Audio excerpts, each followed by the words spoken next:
Okay. Okay, I've got a water fountain in the background. Okay, great. Okay, we're up into. Hey, everybody. Welcome to the Santita Jackson Show here on AM 950 Radio, the voice of progressive Minnesota. It is a joy to be with you this evening. Thanksgiving week. Hope you're getting ready for this turkey and even the turkey wings. You know, it's interesting. I've been watching TikTok. No one's baking turkeys this year. People are making turkey pieces, turkey wings. I think it's a statement of how people are struggling right now. You know what? Maybe you might get a piece of a turkey, make some soup, share it with some friends. It really is about being together on that date, but it's also about remembering the indigenous people's stories, because the story that we were told when we were growing up is not the case. And I would even look at the Ken Burns documentary that's on PBS right now about the American Revolution. It lets you know so much about um, how indigenous people were treated. And it's not a pretty story, but it is our collective story. And once we acknowledge it, I think, and make the necessary apologies and the recompense, I think that we'll be better as a nation for it. We will.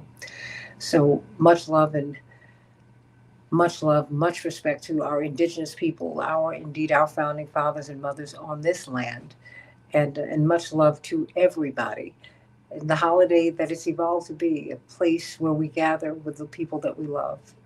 And so I'm so glad that my family circle has not been broken this year. So happy for that. Always been grateful, but I'm even more grateful today than I've ever been. So I pray that everyone has a wonderful holiday. In the meantime, let's take care of the business. Let's look at uh, this very dynamic time in which we find ourselves. We're coming up into the 250th anniversary of our Declaration of Independence. Really, the moorings of the nation. And what does all of that mean? You know, so much of everything comes down to the vote, because that really is the grounding issue for us. Who would be able to vote? Who has a say? And we're fighting that fight 250 years later. Who can vote? That's the debate. And maybe it's not a debate that comes off of our lips, but it is a debate that we're having. In fact, the Supreme Court has as its chief justice someone who wants to strike down the Voting Rights Act, which facilitated the amendment to the Constitution that gave black men, indeed, the right to vote. Think about that. When Lyndon Baines Johnson went into office, he realized that approaching 95 years had passed since this amendment had been made real. Black people were still having a hard time voting uh, throughout America, but particularly in the South. And so now we're looking at representation. All of that flows from that. And we saw the Texas state representatives run away to deny the governor a quorum because they said, they're trying to gerrymander us out of power, black and brown people. Eventually, it will be poor white people. And they ran to Chicago, they ran to New York, they ran not away, but they ran toward freedom. They wanted to let us know that there is a gerrymandering scheme afoot, and we're seeing it. And now it is before the Supreme Court. So when the federal court just days ago said, hey, you know what? The Republicans in Texas, you can't do that. You can't just decide that you're going to arbitrarily, mid-decade, tear up the voting maps and throw out these voters and throw out their representatives. And so we rejoiced, we exulted in that. Attorney Darrell Jones, Transformative Justice Coalition chair, and then I have whiplash. Justice Alito overturned that.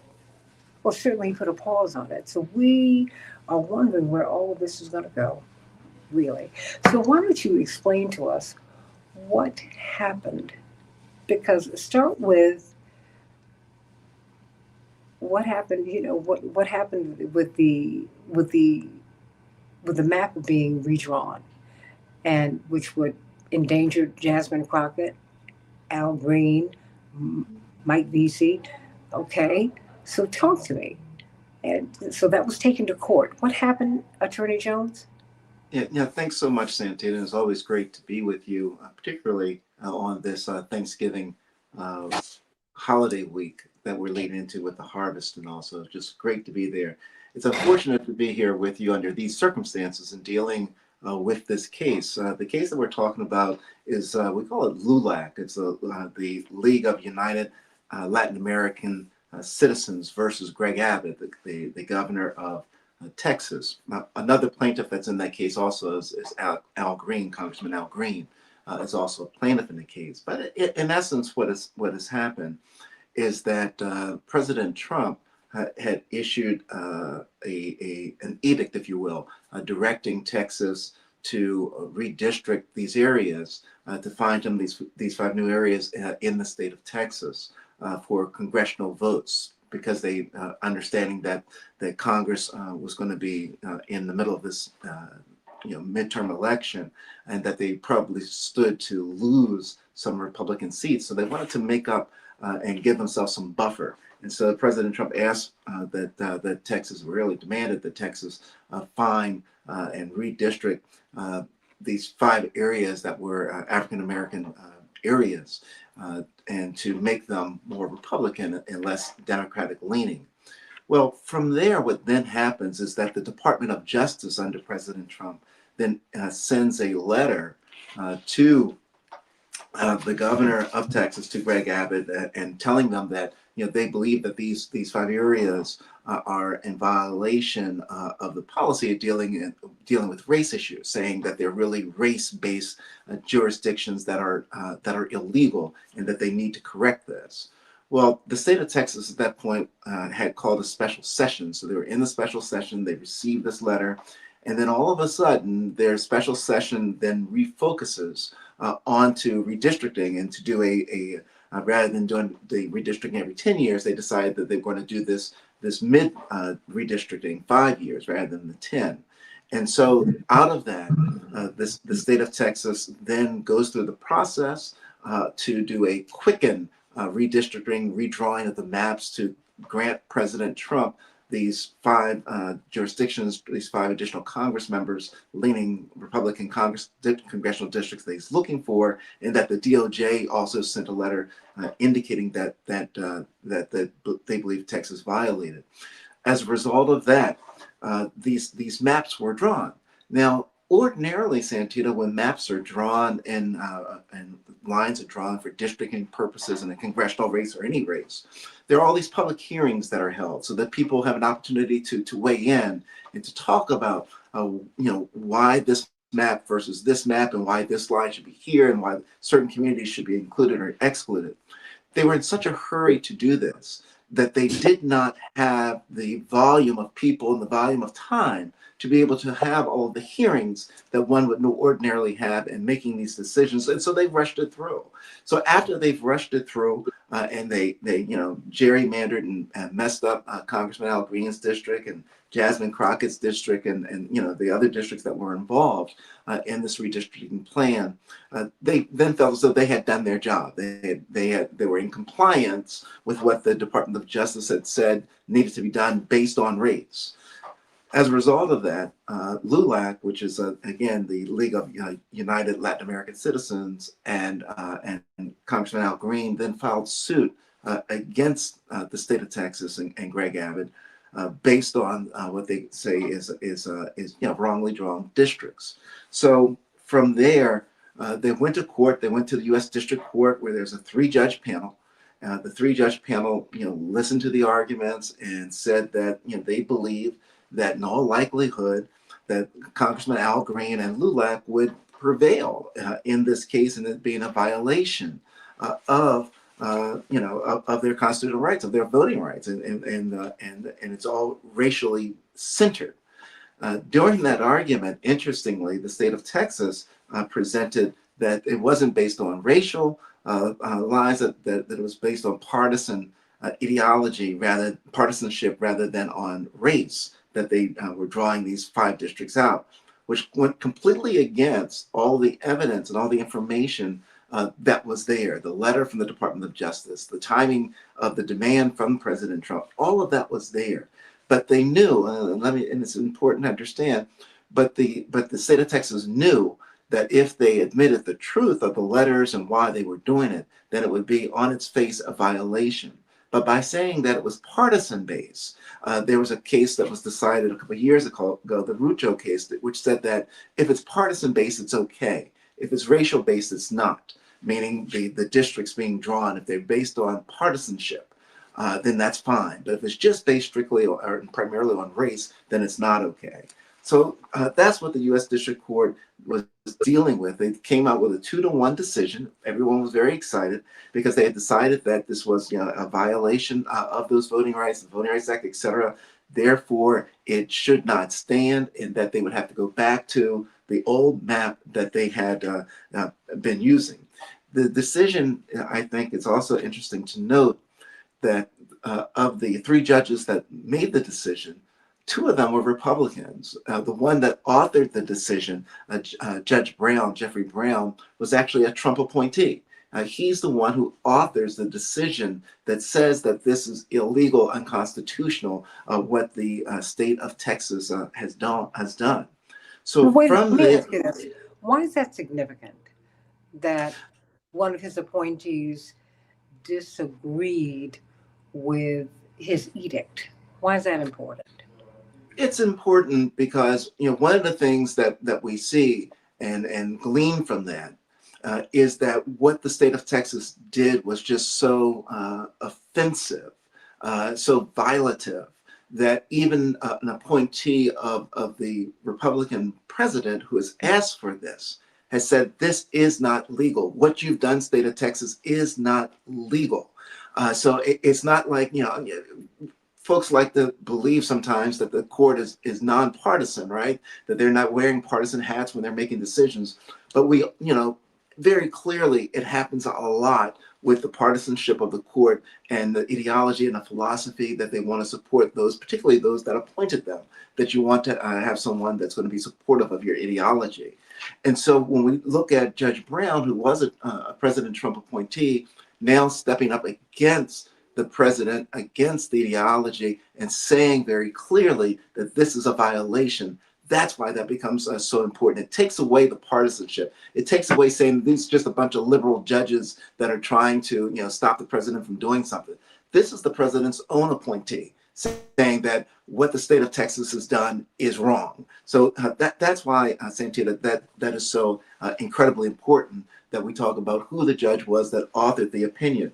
Actually, he went a step further, and which I thought was just amazing and interesting, because he went a step further in what Judge Brown does and the opinion that he wrote, that he authored, is he opens the entire discussion up with the quote from Chief Justice John Roberts. And in essence, the quote is, the way to stop discrimination on the basis of race is to stop discriminating on the basis of race. And he lays that as the foundation for what he then writes about how the state of Texas went about the process of discriminating against these Black elected and primarily Black elected congressional members on the basis of race, and how that's going to impact the voters that elected these people, how it impacts the folks in the power of the vote that are in these districts. So that's sort of the layout of the case as it came out through the U.S. District Court. The state of Texas, after they lost in the U.S. District Court, said, "Well, wait a minute now. We have an automatic appeal, and their automatic appeal is to where? The United States Supreme Court." And so they file an appeal to the United States Supreme Court, and it goes up to Judge Alito, and Justice Alito initially has to make a decision as to whether or not to issue a stay, meaning let's put a hold on this while we get a chance as the Supreme Court to review this decision, or to not put a stay on it and allow Judge Brown's decision to remain in place as they're preparing for the 2026 election. Judge Alito elected to issue a stay, which means that Judge Brown's decision is now put on a shelf, and the map that was enacted by the state of Texas legislature is the map right now that they must be going by. Is What's this really map? Well, let me just ask you this: is this the map? So, how long will this decision hold? Is this the map that will be used in 2026? Is that what we're saying? At this point, it's the map that would be used in 2026, unless the Supreme Court hears the argument and renders a decision otherwise. So right now, what the state legislature has decided is the law of the land in Texas. The question now will be, what will the U.S. Supreme Court do? And I say that for this reason. The Supreme Court now has in its hands this case, right? We'll call it the LULAC case, the Texas case that we're talking about. So they haven't heard arguments or anything else on it. As we speak and talk about this, on today, Monday, they are scheduled to start receiving the briefs from LULAC and the plaintiffs in this case, and they're briefing on the issues. At some point, they'll have argument. So they're said they're going to expedite, is what they believe. They're going to expedite the case to try to get arguments in so they can try to render a decision. Let's say they have a decision on this. I don't know, the filing deadline for people that want to run for these congressional seats is December the 8th. December the 8th, within 2 weeks, is the filing deadline. So they have to know whether or not they live in the district that they are wanting to represent.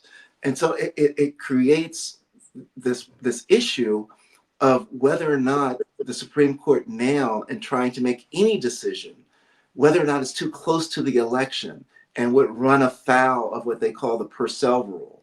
And that Purcell rule is a case that's out there that says that the courts should not get involved in decisions of election cases if it's too close to the election, and will cause confusion and everything else from the people and in the electorate and the constituents that would be represented by them. That's what they're looking at right now. It's really difficult to say what's going to happen, because while they are holding on to this Texas decision and waiting to hear the full briefing to the Supreme Court, to have the full argument to the Supreme Court to make a decision, they also have from October the Calais case, which they heard re-argued at that point in time in October. And the Calais case, it too could impact this case, the Texas case, and what the Texas legislature has done. So all of this is being held, the election day, right, in Texas for the primary is March the 8th. So we're maybe 90 days away or something like that from their primary date. So you have all of this that's going on, and they very well could punt it all and say that they're not going to make any decisions in Texas because it'll confuse the voters, which would leave in place the maps that were enacted by the state legislature, and then subsequently come along and say, oh yeah, okay, now we're going to make a decision. So for future elections, you got to change this or something along those lines, or you need a new map. But it's created a lot of confusion. And many of us that were cheering when Judge Brown and the Fifth Circuit decided initially on this case that the Texas maps were unconstitutional, are now on pins and needles trying to figure out what exactly is going to happen. Well, upon what basis did Justice Alito do this? Number one, I don't think we understand how the court works. We think that all that the justices do is oversee the cases that come before the Supreme Court, between all 9 of them. That's not what happens. We just saw a few weeks ago, with respect to SNAP, Justice Ketanji Brown Jackson. She had to render a decision that put the payment of these benefits on pause. Now we're seeing him put something else, put the voting rights, the gerrymandering, the redistricting decision on pause. How does that work with these justices? Yeah, so what happens is that the justices all have various areas across the country that sort of falls under them. And what I mean by falls under them is is that if there's a decision that's made out of the Fifth Circuit, for instance, in this situation, out of the Texas area, out of the Fifth Circuit, then it's assigned to Justice Alito, and Justice Alito gets the initial opportunity to look at it and to make the initial decision. Is this a case that should be going forward and open to the full court? Is this a case that should that should be stayed? That the decision that the judge made below should it just be held in abeyance, put on a shelf right now, or should it be permitted to just simply go forward, and then the court can decide if it wants to hear the entire case and make a decision. So the process is that each of the justices have various areas across the country that are their responsibility, and this principal responsibility, and in terms of making those decisions, and this case falls under Justice Alito. What are we to extrapolate from this? Because you have a Chief Justice whose entire career has been built upon the premise that the Voting Rights Act is illegitimate. And in fact, he was tracked to go to the Supreme Court. His whole legal career has been premised upon that, upon the dismantling of that. Are we to read anything into Justice Alito's decision? Is this a precursor to what we might see the conservative wing of the court rule with respect to voting rights? And redistricting, because to me all of that falls under the umbrella of voting rights, voter access, and representation.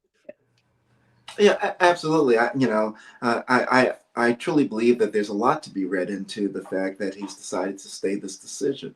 What's to be read into it from Justice Alito or really Justice Thomas, because we know that he wanted to get rid of the Voting Rights Act long ago and still does. But what's to be read? Wait. Upon what basis? I can't even let you go forward with that. Don't just throw that out. So, why has Justice Thomas wanted to get rid of the Voting Rights Act? He thinks it's outlived its usefulness, right? His belief is that it's no longer necessary to have a Voting Rights Act to protect a group of people, that it's a violation of the Equal Protection Clause, that the Equal Protection Clause is all that should be out there, and everybody should just be under the Equal Protection Clause. We don't have to focus on race at this point in time and where we've developed as a nation, that it's no longer necessary, it's a tool that's no longer needed. And that is the philosophy which Justice Thomas has been operating in. The decisions that he's been making has certainly been indicative of that type of philosophy. Similarly, that's what we see coming from Justice Alito, which is why I say that when we look at the Justice Alito entering the stay in this matter, that he's signaling that he doesn't think that the decision that was made by the U.S. District Court is going to pass muster, that it's going to survive in the U.S. Supreme Court, and that it will be reversed. The other piece that's also there is when we're talking about that Calais decision, we got to remember the Calais decision that the court is sitting on is a decision that will decide whether or not you can have the race-based districts, whether or not race can be used and considered in factoring and putting together the districts. And what they wanted to do there was certainly to dismantle the coalition of race-based districts that are across the country, that it's not a factor that you would be able to use it in putting together the congressional districts. So while they're sitting on that case, on the Calais case, this case now has come along. And it's not just the Texas case, and we've got to remember that there's also a Missouri case that's that's following it. There's also the Los Angeles, the California proposition. There's been a case, a federal case that's followed in that, and all of these are going to be challenged ultimately before the Supreme Court. Would they be challenged in a group, or would they be challenged individually? Typically, they would be challenged individually because they offer different questions to the court, particularly from California, since that's come by the way of the proposition, Proposition 50 that it came through. That will raise, I think, a separate set of questions with regards to what goes on there.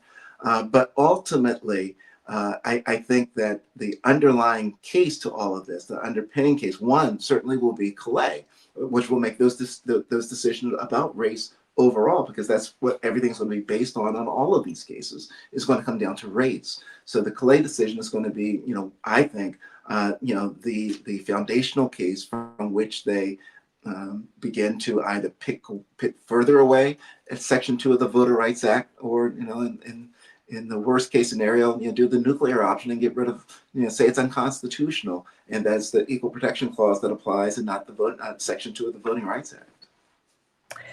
When we're looking at these cases, as we look at California, as we look at Missouri, as we look at Texas, what is at risk? Wow. I hope that's not too overly broad, but it seems to me that we've got different cases that are coming at the Supreme Court that are attacking different aspects of the Voting Rights Act and voting rights, voter access.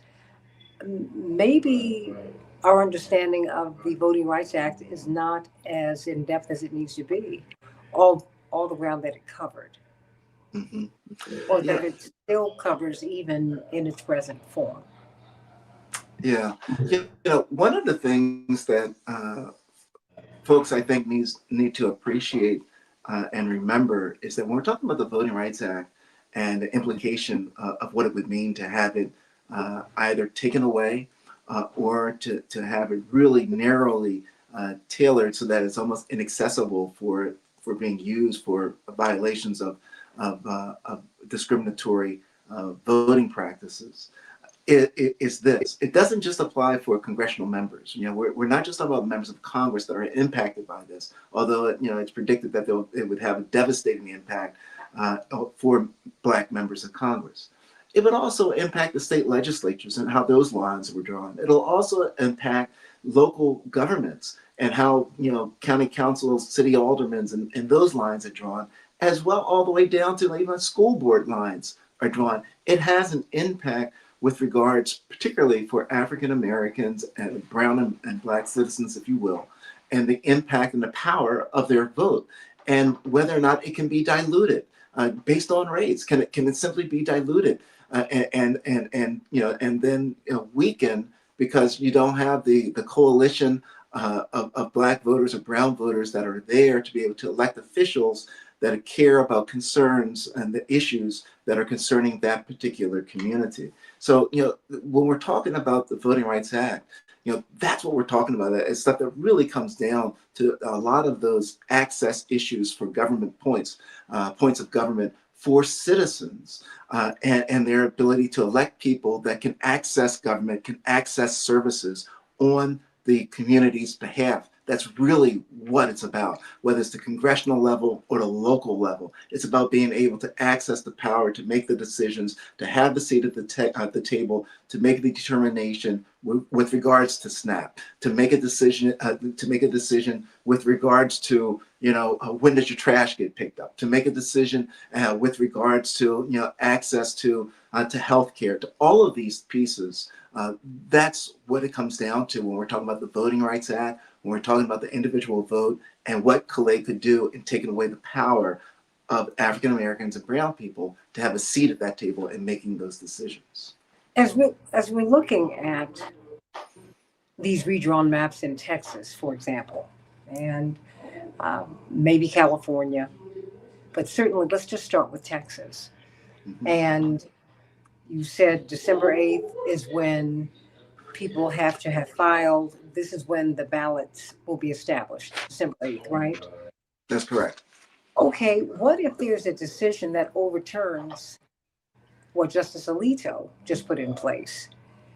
How does that impact the vote? Just what happens then? I mean, what if a candidate who won reliably with the previous map loses with the new map? What then? Yeah, if a candidate, if they go forward and they have their deadline on December the 8th for the filing deadline, and I should put a pin in that for just a second, The state of Texas has asked the Supreme Court to make a decision by December the 1st in this case, so that they can try to prepare all the information that they need to prepare to know, what the district looks like and what the map should look like, so they know where people are running. So they've asked for December the 1st for the court to make a decision so that the state of Texas knows what it's doing. But in the event that December the 8th comes and there's no decision that's rendered, and the state of Texas runs on with its filing deadline on December the 8th, then at that point, if you find out that for congressional purposes, you're not really limited to live in your district. You don't have to live in your district, but it's preferred that you do.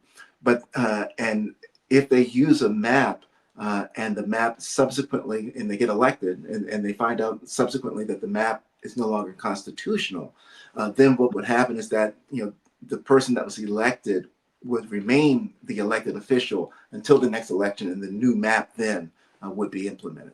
How can that be right, Daryl Jones? Attorney Jones, how can that be right? Can anyone be sued? Because to me, they would have been, just as a layperson, they would have been elected under false pretenses. Yeah, that's yeah. I mean, it's Thanksgiving time. You're cooking with butter. I mean, you're absolutely right No, on. I'm just saying, I'm not a lawyer. I'm just a voter. I'm just a citizen. But make this make sense to me.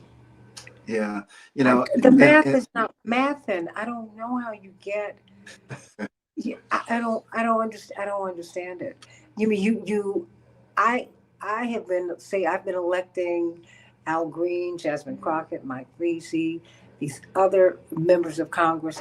I've been electing them reliably. I like them. I have relationships with them because your congressperson is the last federal official that you can really, in the lower house, the people's house.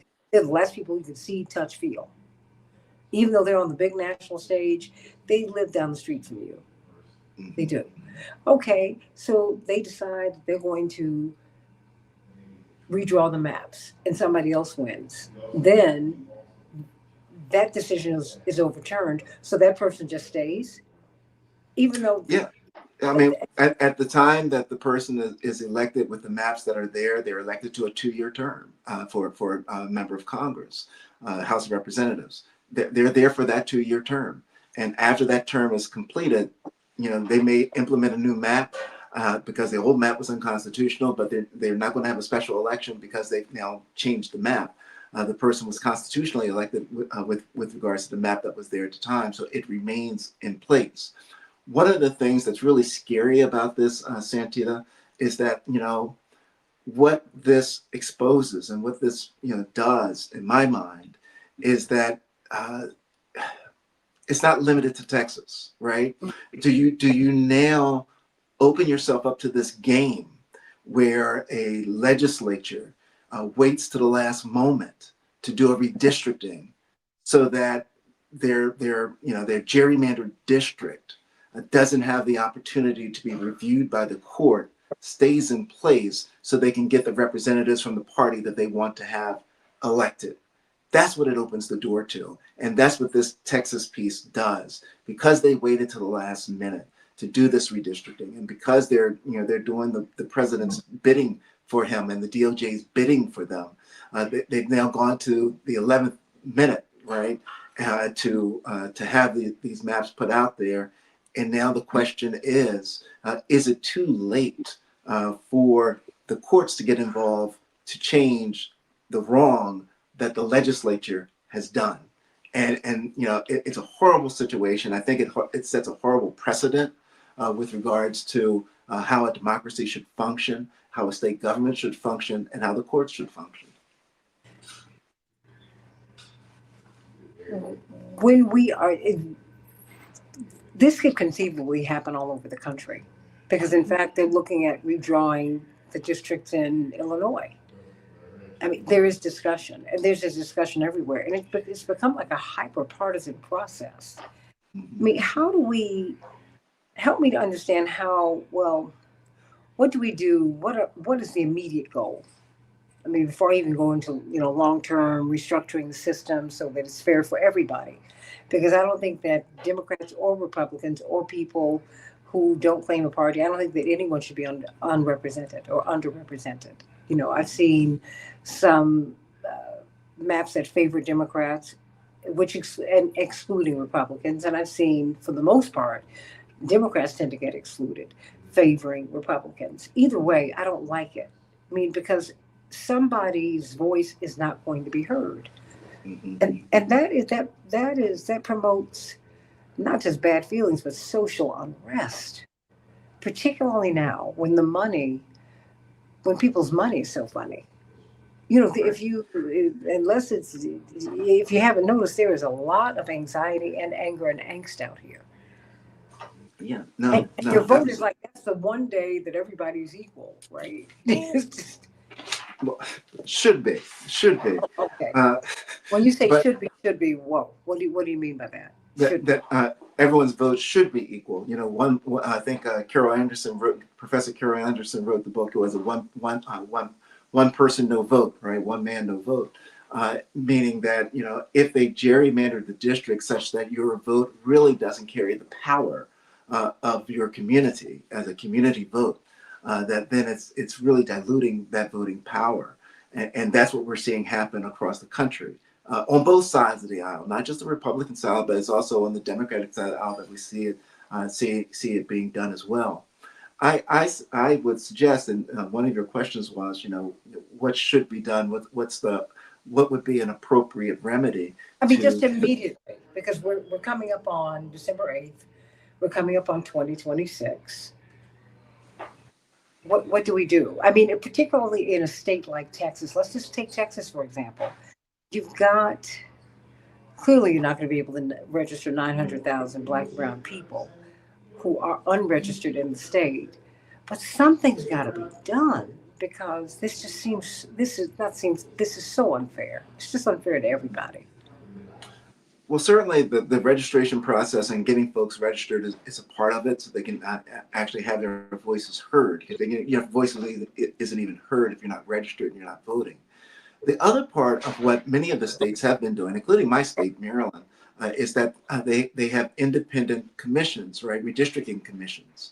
And the independent redistricting commission is supposed to be, nonpartisan, so such that they're trying to put together districts that are consistent with the state's population and the will of the various communities that make up the state.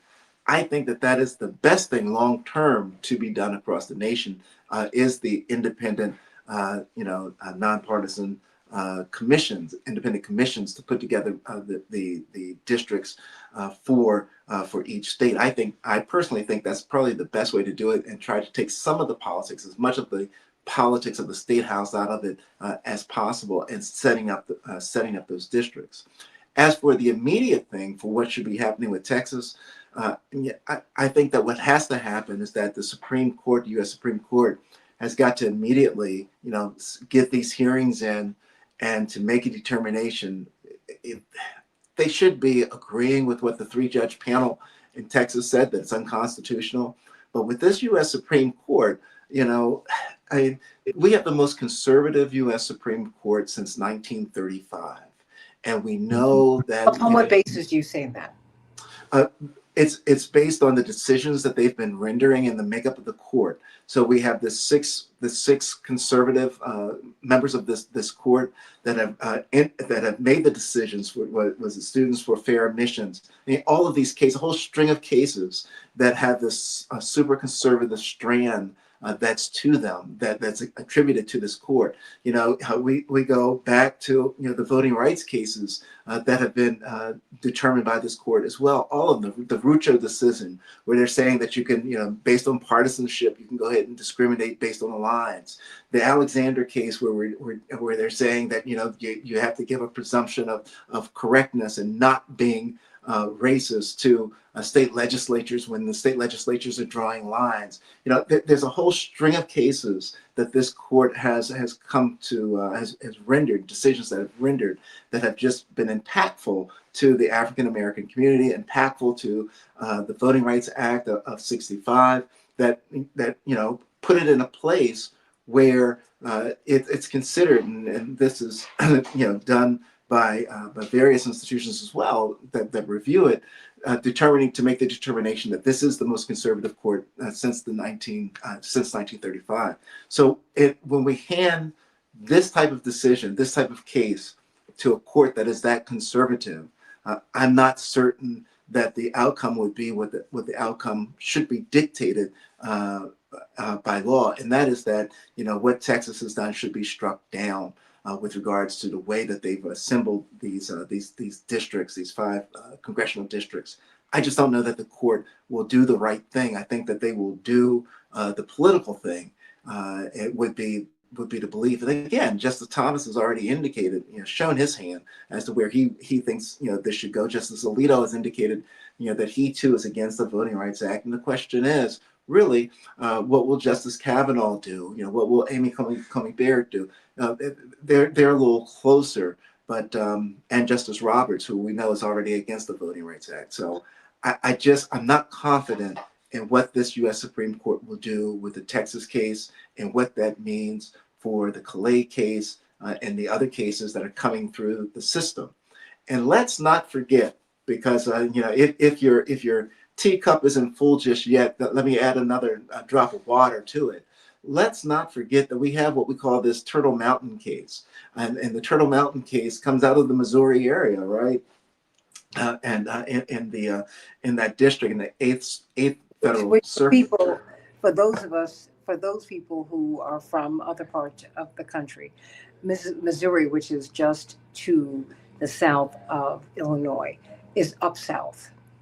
Missouri, in many respects, has the politics of what we've historically thought of Mississippi as having. If you follow the Mississippi River, which is what including Illinois, from Mississippi straight up to Minneapolis, St. Paul, you see the same kind of politics, including sundown towns.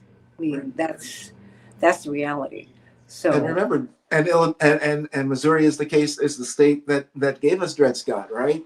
So just sort of a reminder of who they are and what they represent. I say, Didi, you're 100% on point with that.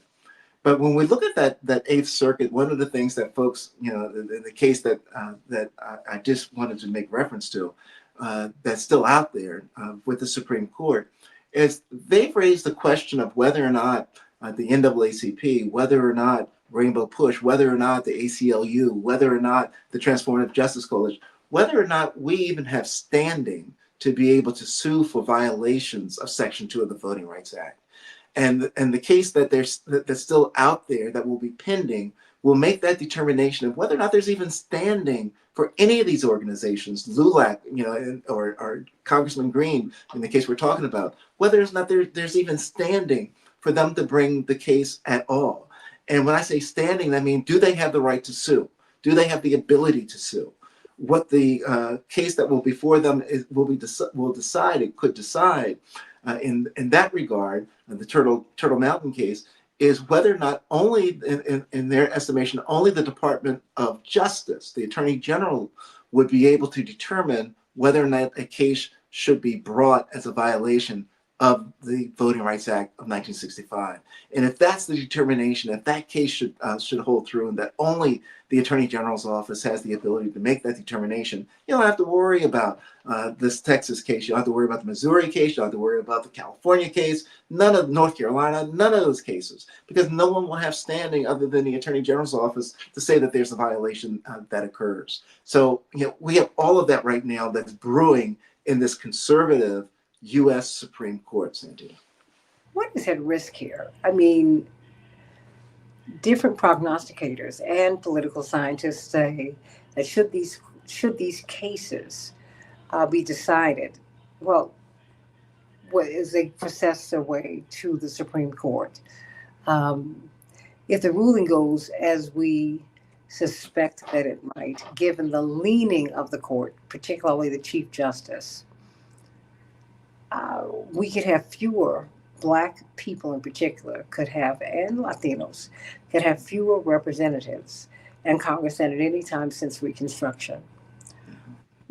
Put some flesh on those bones. What does that mean? We have 62 Members of the Congressional Black Caucus, Republican and Democrat, mainly Democrat at this time in history. Mhm. Um, what would that look like? Well, a lot of the statistics and some of the folks that are trying to determine what it would look like, they predict somewhere between 18 and 20 would be the immediate hit, that you would lose 18 to 20 members of the Congressional Black Caucus. And so you have 18 to 20 community voices that would be lessened, that would be gone. And replaced by, in all likelihood, non-minorities, and so having that voice at the table, having that issue raised in the meeting when the doors closed wouldn't happen. So you lose the power of that vote. You lose the power of that voice. You lose the access to the government offerings, opportunities that are there, things that government could do for the community. If the government's not pushed to do it, it probably won't do it. And so you'll be losing the access to trying to try to get the government to do things to respond to issues that our community is facing.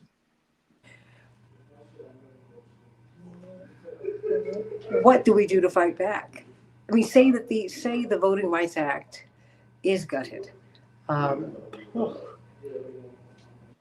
what do we do? I mean, first of all, what would be the immediate fallout for us? I mean, we're looking at the Congressional Black Caucus at the federal level. What about at the state level? Would we Mhm. lose representation there? Would we lose it at the county and local levels? What does that mean? Yeah. What will indigenous people who live on reservations and who don't have the so-called proper address because they have an even worse time, I think, than African Americans because I mean they have just been displaced. Mhm. So help me Yeah. to understand that. Yeah, no, you're right on point. I mean, the stream doesn't stop at the federal level. It flows on down through the state level. It flows on down to the local government. It flows on down to school boards and other types of any election, any government-based election will be impacted by that decision. And so you won't necessarily have the ability to have the strength of the voice of the community, of a cohesive community. Although you could make up a majority of a district, and you meet all the prerequisites to have a district that's drawn, that's representative of the community. They could crack it, right? I mean, when I say crack it, I mean they could do lines that separate it.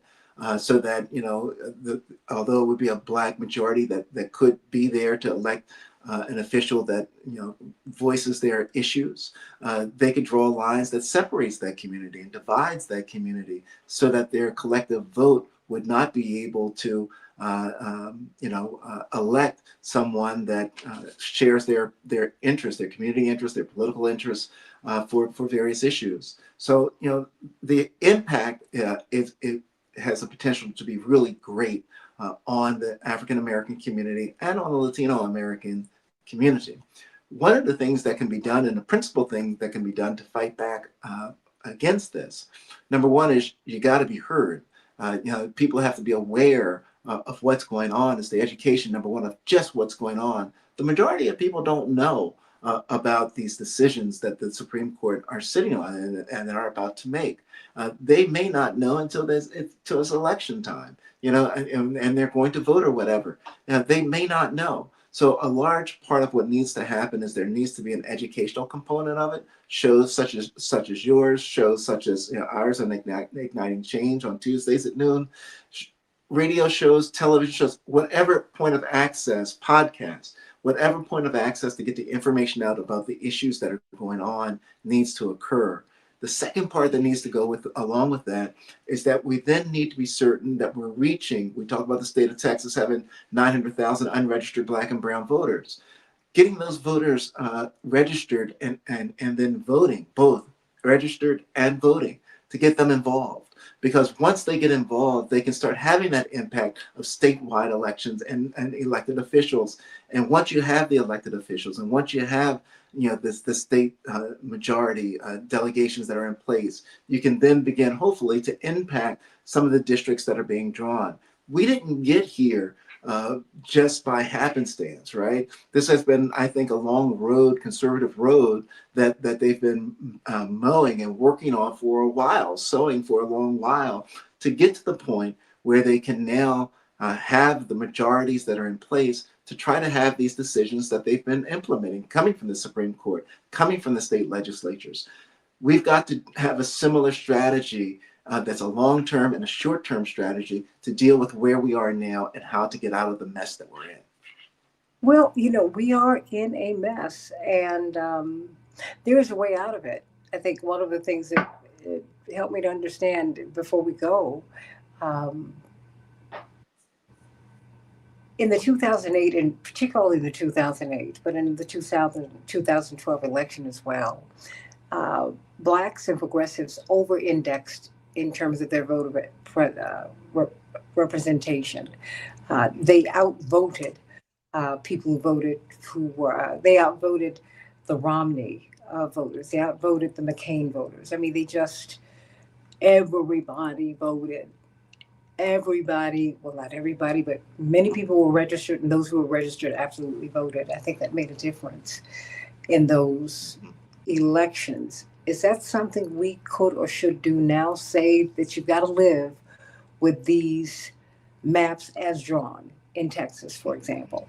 Um, in Texas, I know I keep going back there, but when I think of almost 1 million people unregistered to vote, it's just unfathomable to me. That, Reverend Jackson said 40 years ago when he ran for president, the first time he said, "Well, these are, David slew Goliath with his rock." He said, "And you are David."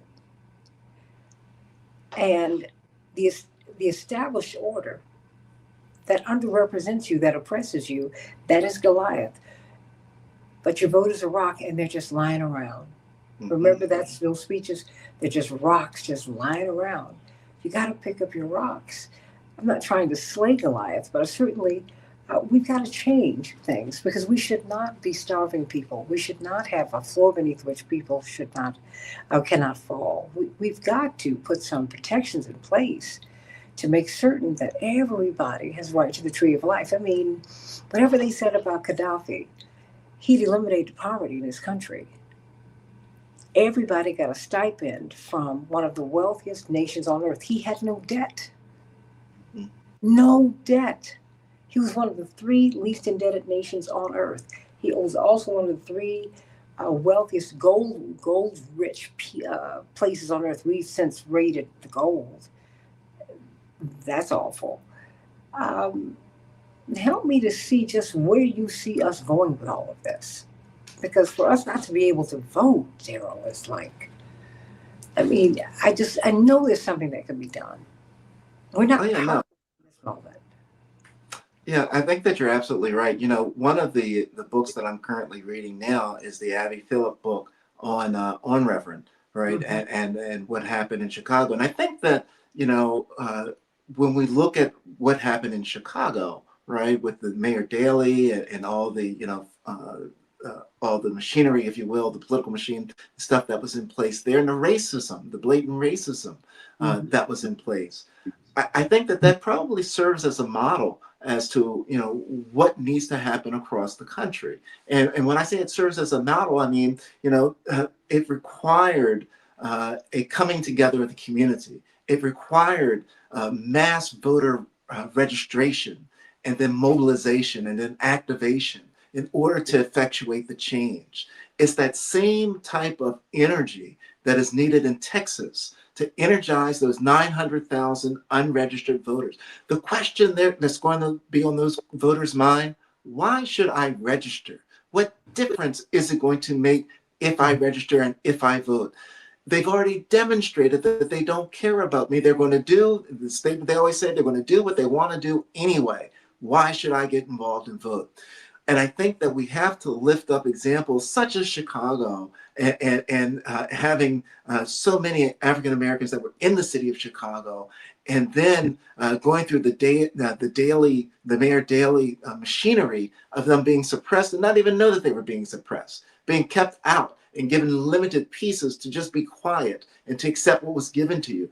At some point in time, We need folks to step up and talk about the power of the vote, the power of registering, what they can accomplish if they get registered and they vote. That's what is needed right now in Texas. That's what's needed across this nation, because right now, people, as you've indicated, are feeling down. They're feeling beaten. They feel as though, where they're living is unaffordable, right? They can't afford the basics. They can't provide for their children. They can't provide for themselves. Their difficulty meeting their rent, paying their mortgage, all of these things that are there, and they don't see the assistance coming from the government. They see the very opposite happening with the pushing down. That's why the whole Mandami thing is so big, because that was the light. That was that light of hope that was saying, well, wait a minute, we hear you, we see you, and the government can help. This is how we think it will help. That's what I think needs to happen now, is that we need that ray of hope to come shining in, and for people to be able to see that there is a possibility, there is a way out of the trap that we're in, of the hole that we're in, and that way out comes from registering and voting and putting people in place that also believe and will follow that light of hope into building a stronger community for everybody, Santita. Amen to that. Indeed, you and attorney Barbara Arnwine have a magnificent radio show, magnificent, on WOLDC every Tuesday at 12 noon Eastern Standard Time, 12 noon Eastern Standard Time, WOLDC.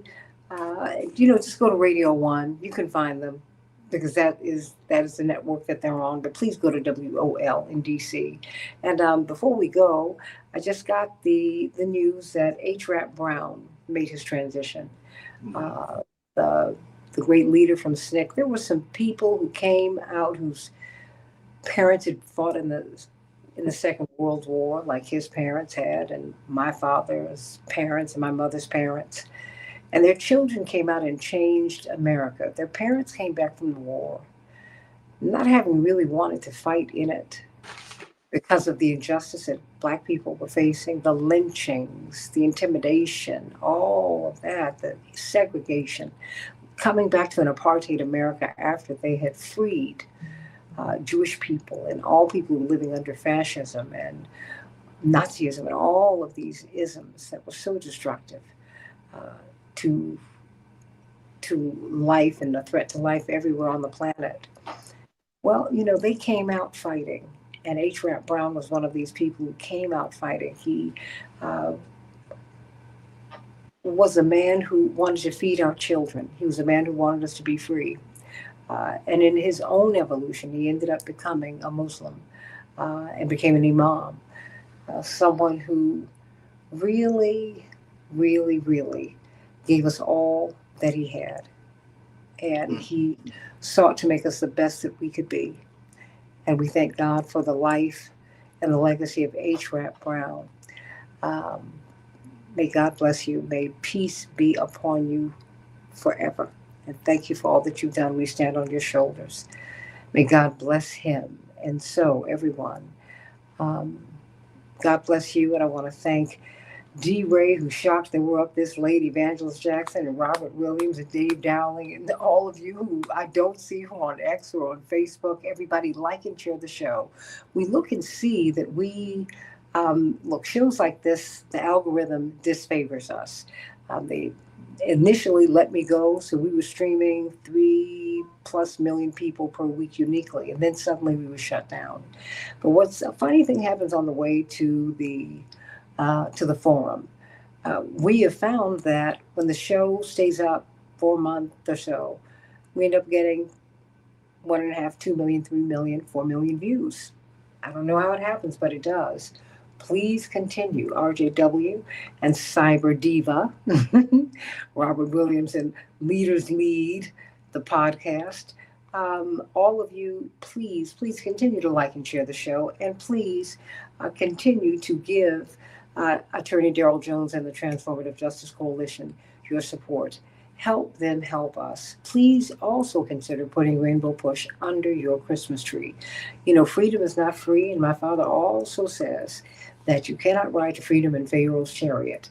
So please help us find an organization that needs your help. You might not be able to give them money, but you can give them your time. Think about that, everybody. Please, please do that because we need each other now more than ever. And so may God bless you. And thank you for joining me so late tonight. And just so that you know, my father comes out of the hospital tomorrow. Very, very happy about that. He's doing very, very well and he is very alert.